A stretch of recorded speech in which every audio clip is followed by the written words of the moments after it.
Then it was a quiet day in the bunker, as they were the only people still alive in the bunker complex, perhaps in the area nearby the bunkers. There were still alien crabs crawling the walls, and their mother, who was quickly evolving, as it started as a small snake, then turned into a ball, then got limbs, then now it has gotten a humanoid shape. They had heard sounds coming from the vents and felt that something was about to happen. Gerald picked the fire spear that the now-dead Perma carried, enchanted with the unholy power of the shadow. As Gerald and a really cool person are standing at the north hallway, near the lounge entrance, a bunch of crab aliens come crawling out of the vent from the end of the hallway. Gerald throws mustard gas at them, and they start to make high-pitched sounds while shooting acid everywhere. Too far away to reach them, though. These crabs go back to the vent. They turn to face the lounge, and they see a bunch of them, dozens dropping from a ceiling vent down to the room, and more behind them, from a vent at the end of the hallway. Gerald throws the mustard gas to the lounge, which makes them hide. The ones coming from the hall reach them, as they weren't fast enough. They start to bite them both, which releases acid that burns small areas in their bodies. Gerald and Cool Person both start to slash the crabs away from their bodies. One of the bigger vent covers blow out suddenly, and a humanoid black creature jumps out of it, landing to a wall where it's hanging, then jumps to the ceiling, sitting there a bit, then doing a weird scream thing, which makes the crabs leave the players and go to the vents. The alien does a sudden jump from the wall towards them.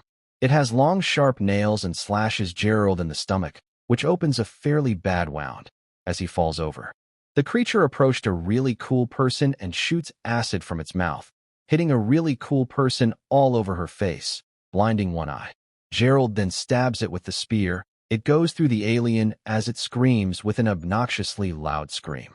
It pulls itself off the spear and crawls through the walls and ceilings to another hallway. A really cool person asked, "Am I still beautiful?" Gerald said, "Oh, you're fine. Bad eye maybe." The mama alien kicks some crab aliens at the other hallway, like they broke mama's rules and came out. It screams, and they go crawling back to the vents. Gerald said, "They have freaking hacks crying emoji." A really cool person said, "Should have brought a Molotov cocktail." Once the alien comes around the corner to their hallway, Cool Person shoots at it, and the arrow goes through it, but it just takes it out and throws it away, while crawling from the wall to the ceiling. Gerald throws a grenade that was lit, so the alien gets hit with the grenade and starts to burn while screaming. It shoots acid from its eye, which splashes against Gerald's abdomen, burning him. Suddenly, all the covers of the vents blow at once. All the crabs get thrown out of the vents, and they start to levitate in the air while spinning and doing a choir of high-pitched helium screams. The alien is looking around frantic while screaming. The crabs all blow up into an acid mess at once. Some of the splashes hit them, again burning them further. Gerald stabs the alien in the eye, but stabs Gerald's other eye with its nail, then throws him flying across the hallway, sliding down the acid-covered floor. The beast is now screaming at something else in the bunker, and this presence is the shadow, which just killed all its babies. The alien suddenly gets thrown against a wall by an invincible force. It falls down to the floor, ready to get up. The beast gets levitated to the air again, thrown against the walls and ceiling like a ragdoll, then dropped down. Then Gerald and Lean realize that the shadow is doing that, so they start to chant the ritual. "Through the darkness we spill blood, for eternal will the night be." The items around the hallway start to shake, and the players hear whispers in their heads.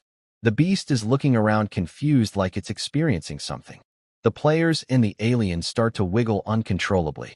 The voices intensify as they feel a force running through them. Unholy things floods their mind as a gate opens to their brains. Then they all start to levitate to the air. The alien is screaming in rage, getting dominated by the shadow. As the force grows and comes to a peak, the alien explodes into an acid mess. Some of the acid goes flying towards the player's way, covering them in it again. Then they fall to the acid-covered floor, with the beast having been beaten, but they are badly burnt and their toes are melting off. Gerald said, "I guess we crawl outside? Right, cool?" A really cool person said, "Yes, it hurts." They crawl their way out, taking hazmat suits from the storage. It takes quite a long time in the struggle of pain, but eventually they manage to crawl the stairs up to the exit door. The bunker is groaning and moaning, like it's alive, down below the stairs. They open the door outside to the nuclear winter, while the wind blows in, getting covered in snow one last time. They feel the same power from the bunker here outside, but strangely stronger, like it's everywhere in the air. You hear whispers in the wind, and they hear a helicopter somewhere in the distance. Then it was time for the winner reveal, as the eliminated players had voted the winner. A really cool person ended up getting 4 votes and Gerald 6 votes, meaning Gerald won the game. Gerald said, "Holy cow, that was so close, holy crap dude." A really cool person said, "Oh my god, but still thank you whoever voted for me, I genuinely did not think I would get a vote." Gerald said, "Good game everybody." Standing below the copter, a real person starts to feel more of the mind invading forces. It starts to intensify like a nuclear headache. Her vision, what's left of it, starts to blur out as she sinks deeper and deeper into her mind.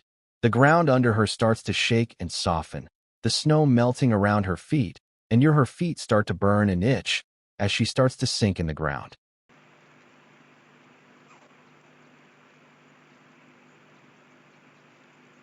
A really cool person said, "Mr. Stark, I don't feel so good."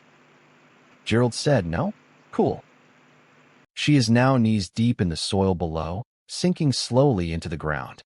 At around the time her belly button goes under, multiple hands come from the soil, pulling her further down.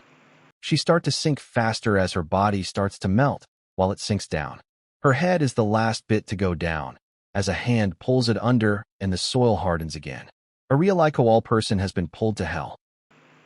Gerald said, "Goodbye cool. Maybe in another life, we can know each other again." Gerald starts climbing up the ladder to the copter. Slowly, as he is struggling to move. After 10 minutes of climbing it carefully, he makes it into the copter. He sees that he is not the only passenger. They look like they are from different time periods, some of them having something strangely familiar in their eyes. The copter starts to fly away over the forest. It flies over the lake. The copter goes further and further, till the copter starts to shake. The pilot that he can't see says to hold on. As Gerald looks outside, he can see that the world outside is glitching and morphing together as the shaking intensifies. Then suddenly a bright white flash comes that hurts his eyes, and everything goes black.